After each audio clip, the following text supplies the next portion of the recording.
So I got some notes here. I want to talk about the minerals deal. America and Ukraine has just struck a minerals deal.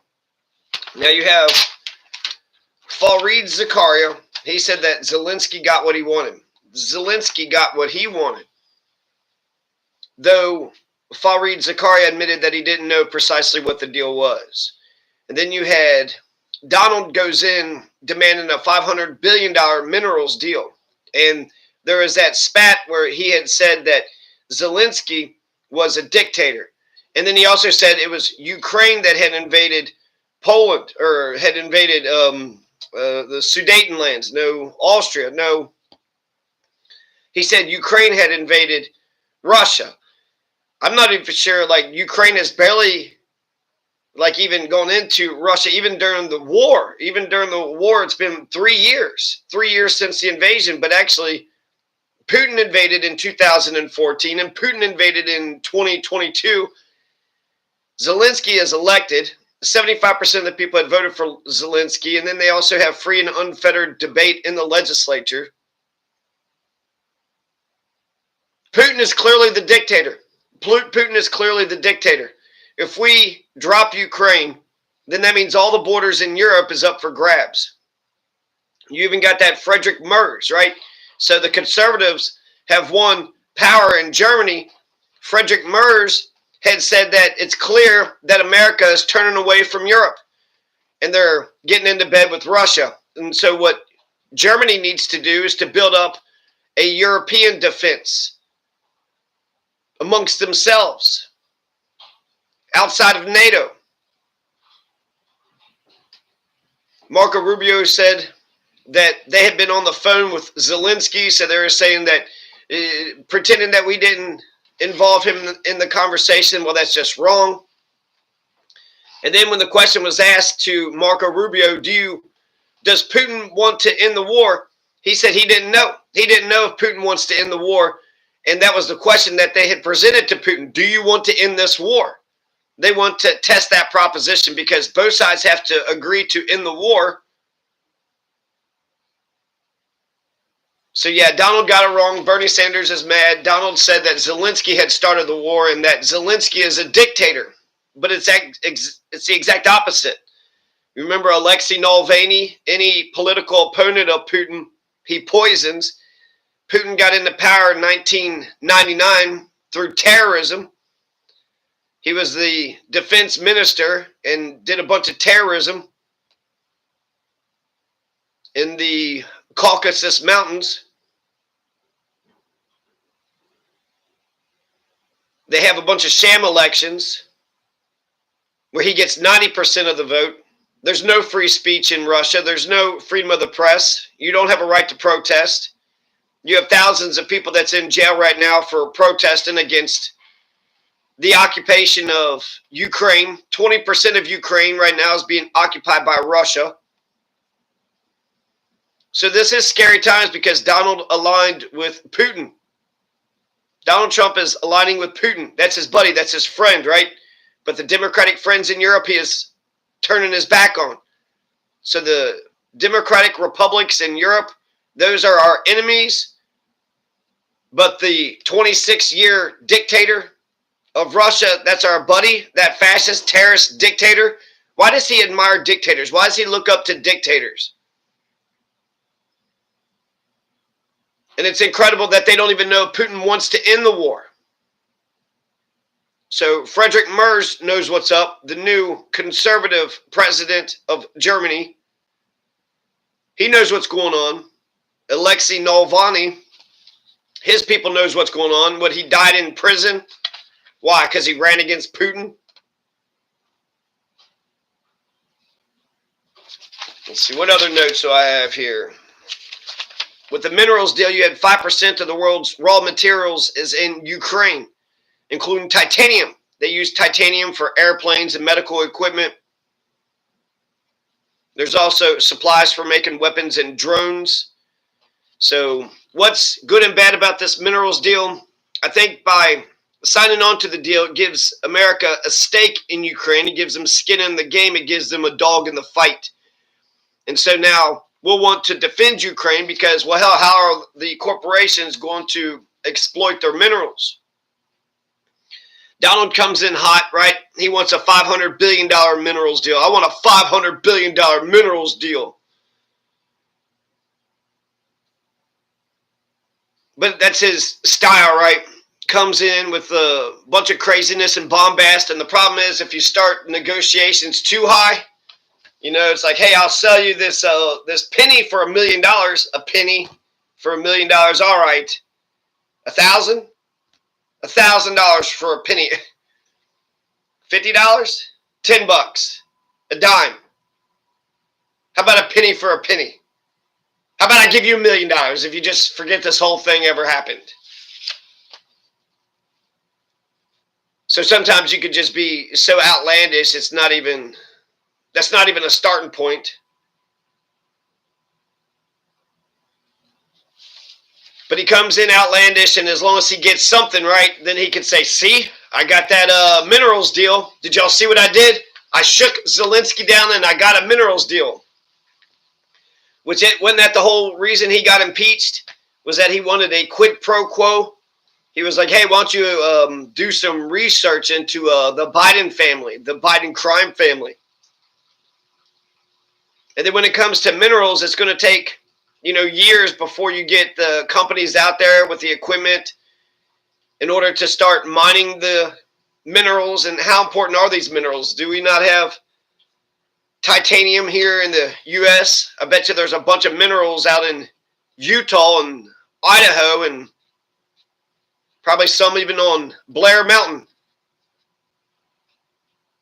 Probably some on Blair Mountain and Smoky Mountain.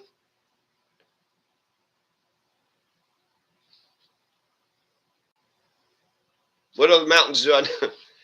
What are other mountains of America? Let's take a look. How many mountains can you talk about? How many mountains do you know about? La la la la la la la la. Who's the dictator? I don't know there, random ass bot. What are some famous mountains in America? Have we mined all these famous mountains? Denali? Have we mined Denali? What about Mount Whitney? Pikes Peak? Have we mined Pikes Peak yet? What about Mount Rainier or Grand Teton in Wyoming? Have we mined for minerals in Grand Teton Mountain?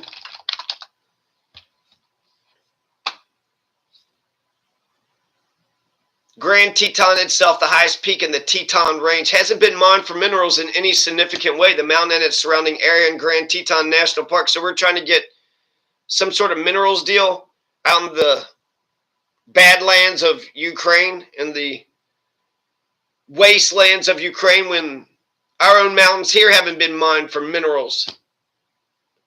Oh, it's protected because it's part of the Grand Teton National Park. Isn't that where Gabby Petito was thrown away at? Mining isn't allowed within the park's boundaries today.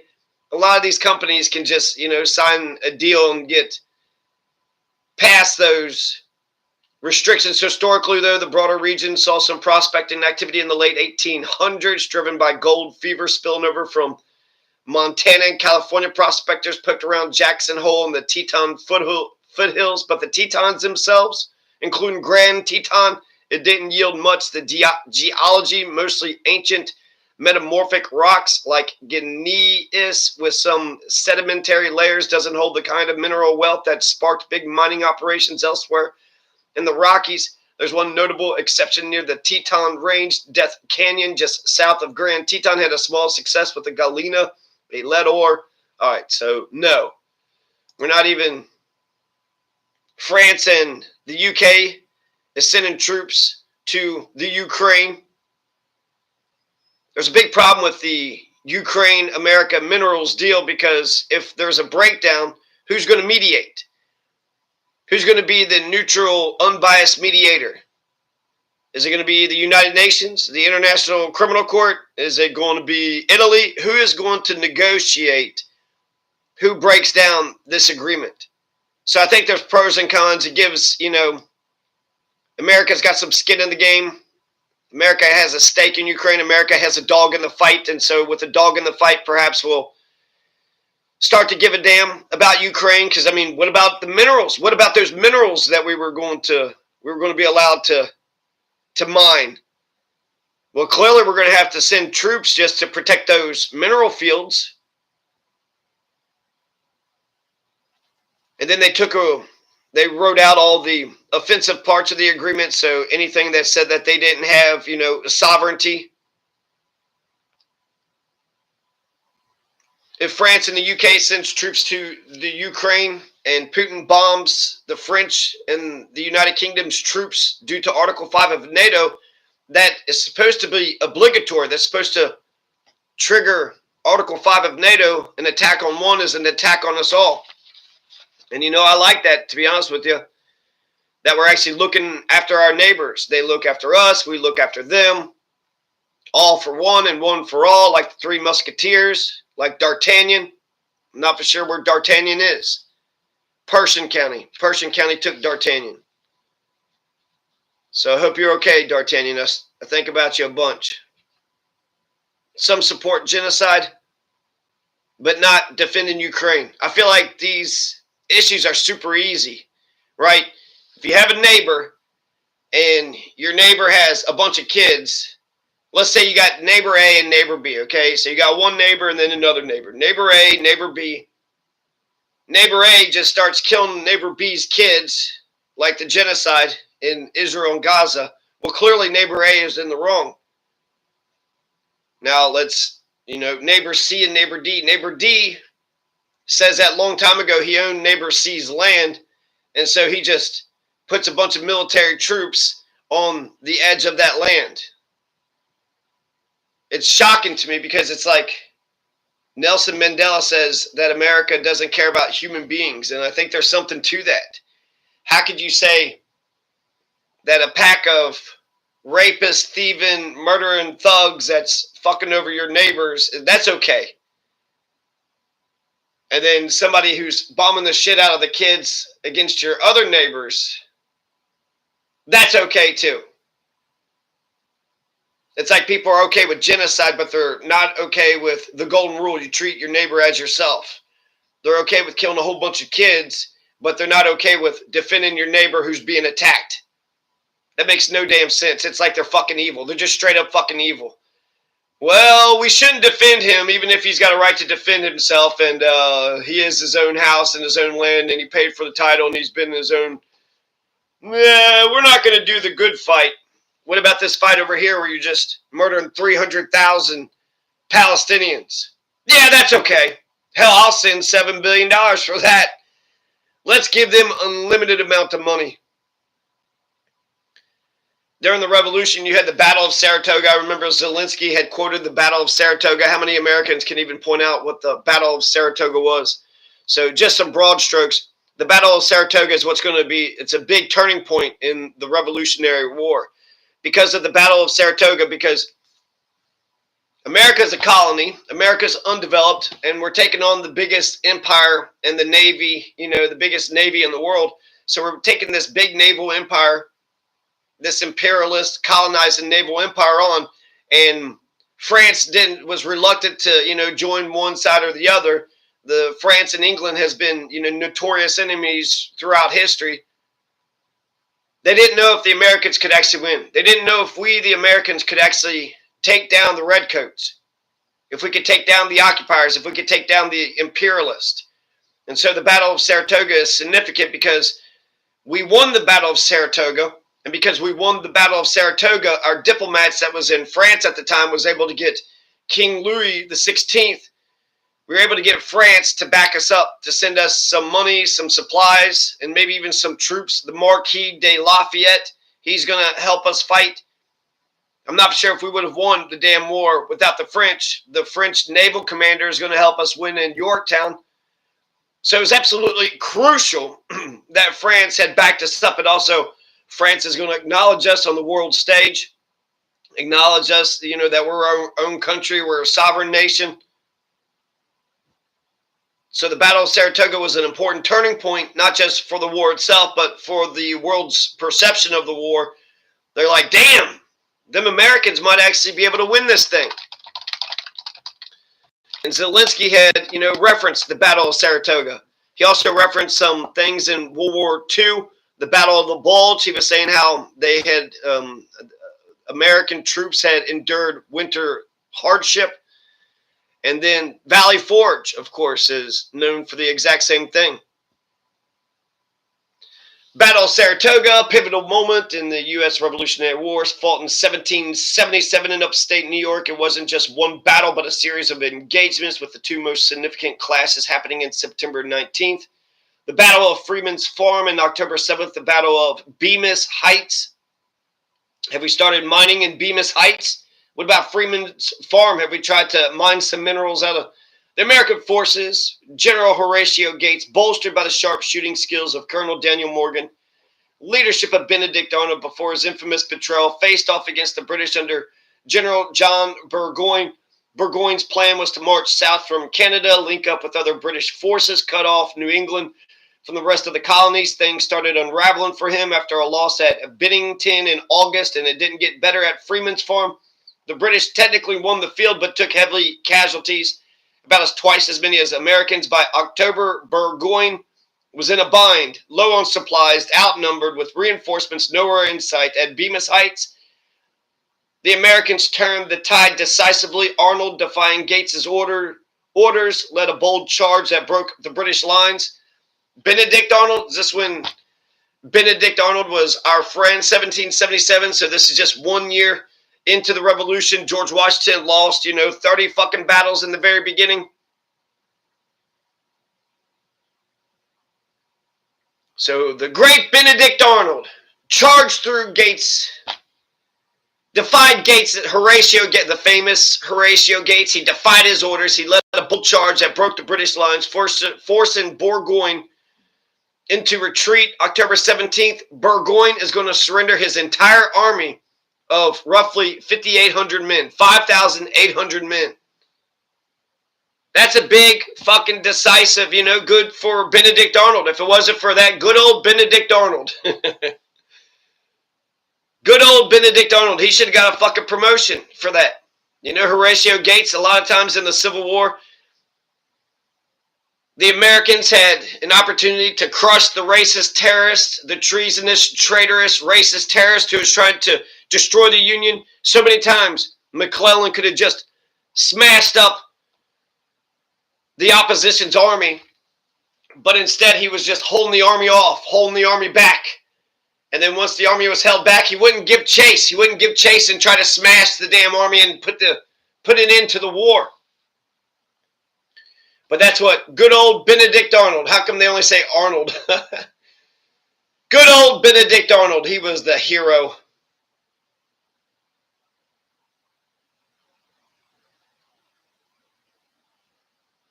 Daniel Morgan was there. Sharp shooting skills of Daniel Morgan. So it wasn't just a military win. It was a game changer. The victory convinced France that America could actually win. We could actually defeat the Redcoats, the great empire, the great imperialist empire, leading them to formally enter the war in 1778 with troops, ships, and cash. That alliance shifted the whole conflict's momentum. Historians often call Saratoga the turning point of the revolution for that reason. It showed the British weren't invincible and gave the rebels a real shot at independence. What do you think? Want to dig into any part of this further? No, not really. I think I made my point, right? So Zelenskyy knew about the Battle of Saratoga, whereas a lot of Americans don't know shit about Battle of Saratoga. John Stewart had pointed out that we could save $3 billion off the budget, by cutting out the oil and gas subsidies. They're already making record profits. Why do we give $3 billion to oil and gas? We could also save $1 billion by cutting the carried interest loophole for hedge funds. The carried interest loopholes. How much money? Let's see what Grok would say. Let's see if Grok knows this. And then it says also we're spending $2 trillion on F-35. $2 trillion on F-35s, and apparently these F-35s are crap. Ospreys, the Ospreys keep on falling out of the sky as well. Do you remember when Jink got? Francesca had that video where Jink was like, oh, now you're worried about concentration camps. And then there's, Guantanamo Bay, and then there's that deal in Guatemala or El Salvador. Then had that Larry David Curb Your Enthusiasm music. I'd show you the video, but I feel like that would be copyright, wouldn't it? Curb Your Enthusiasm. Dun, dun, dun, dun, dun, dun, dun, dun, dun, dun. It's not exactly like that, but what is the carried interest loophole for hedge fund?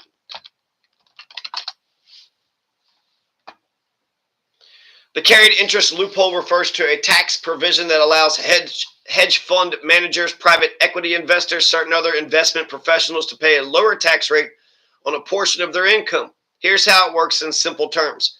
Hedge fund managers typically earn money in two ways: a management fee, often around 2% of the assets they manage, and a performance fee known as carried interest, often around 20% of the profits they generate for investors. The management fee is taxed as ordinary income at rates that could go up to 37% in the U.S., depending on the individual's income bracket. However, carried interest is treated differently. It's taxed as a capital gain, which is much lower. Top rate of 20% plus a 3.8% net investment income tax for high earners, bringing it to 23.8%. The loophole comes from the fact that carried interest isn't technically a return on the manager's own invested capital. It's a compensation for managing other people's money. Critics argue it should be taxed as ordinary income, like a salary or bonus, since it's tied to the manager's work rather than a personal investment risk. Supporters, on the other hand, say it aligns the interest of managers and investors by rewarding long-term performance, and taxing it at a higher rate could discourage investment and entrepreneurship.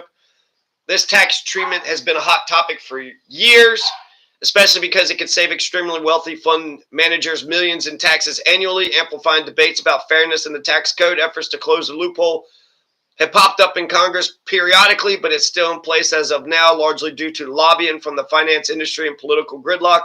Does that clear it up for you? Do you want me to dig deeper into something specific about it? No, that clears it up. How much is the F-35 jet program in America, in the U.S. government? And which company benefits from constructing F-35s?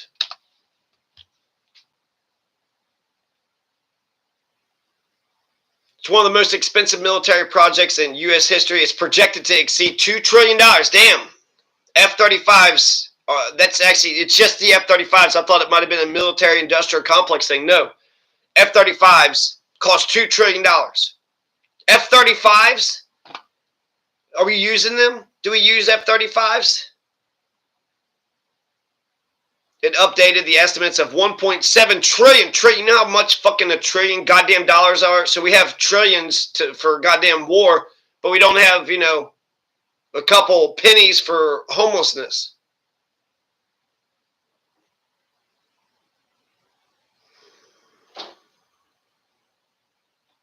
Let's see, are the F-35s good jets?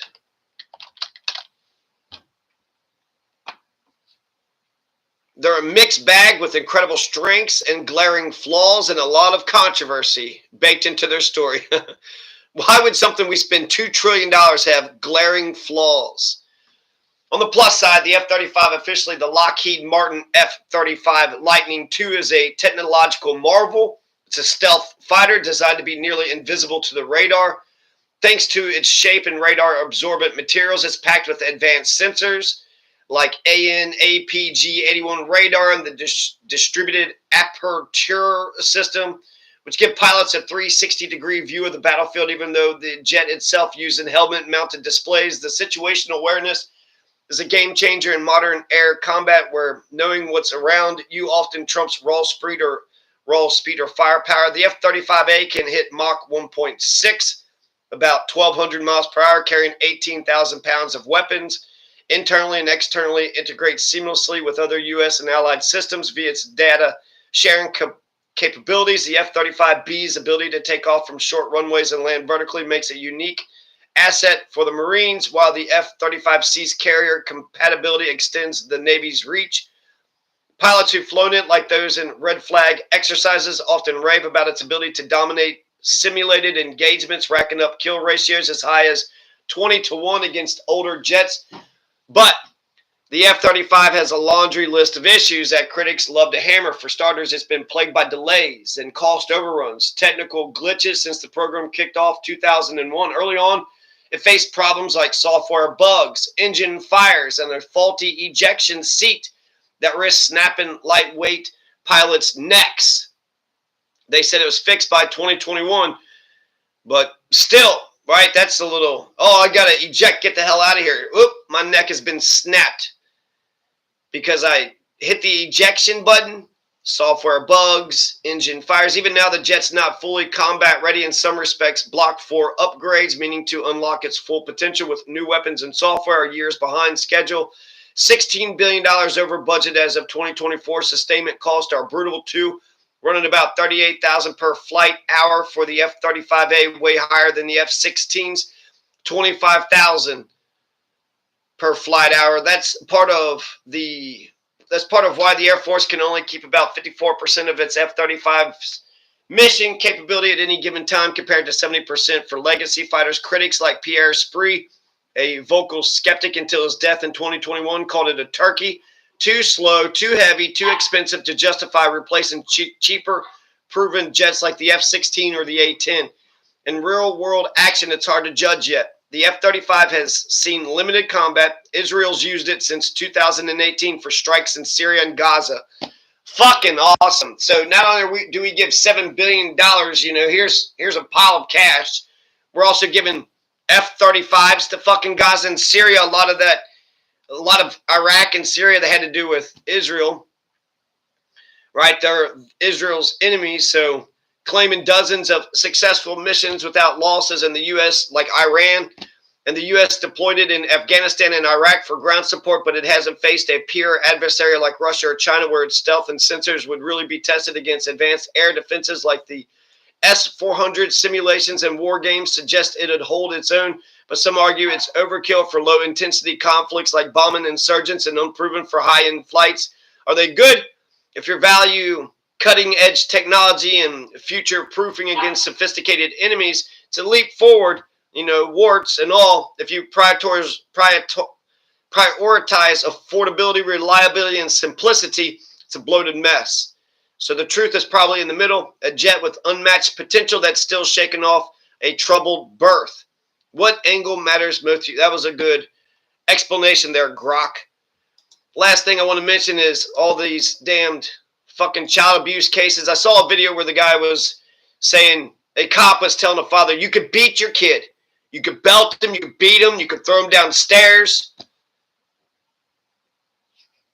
And even though it was an older kid, and so when I started looking to the story, I kind of felt sorry for the father, because the father sitting there saying, he just runs the house. I don't know what to do. He just runs the house.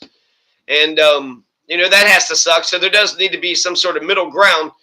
But if you got hit, then you have a right to defend yourself. So I don't know who hit who first. And how come the father hasn't been talking to him and, for quite some time? Arizona mom murdered her 2 young children with a meat cleaver. This was in Arizona too. So if you're trying to say, well, there's no problems with child abuse in Arizona, you'd be wrong. An Arizona mom murdered her 2 young children with a meat cleaver to get back at the estranged husband. This was published February 25th, 2025, yesterday. So 44-year-old woman convicted of first-degree murder, child abuse, and disorderly conduct. That was the important charge right there. She killed her 7-year-old and a 9-year-old with a meat cleaver. This is Yu Inouye. And then here's another article. 2 relatives kept teen in a cage and abused her to death, Tempe police said. You kept her in a cage. 55-year-old Virginia Lujan's 13-year-old granddaughter was found not breathing Lugin reportedly told the police that the girl fell down the stairs. Oh, how typical. Oh, she fell down the stairs. Isn't that what they always say, abusers? So, child abuse is happening in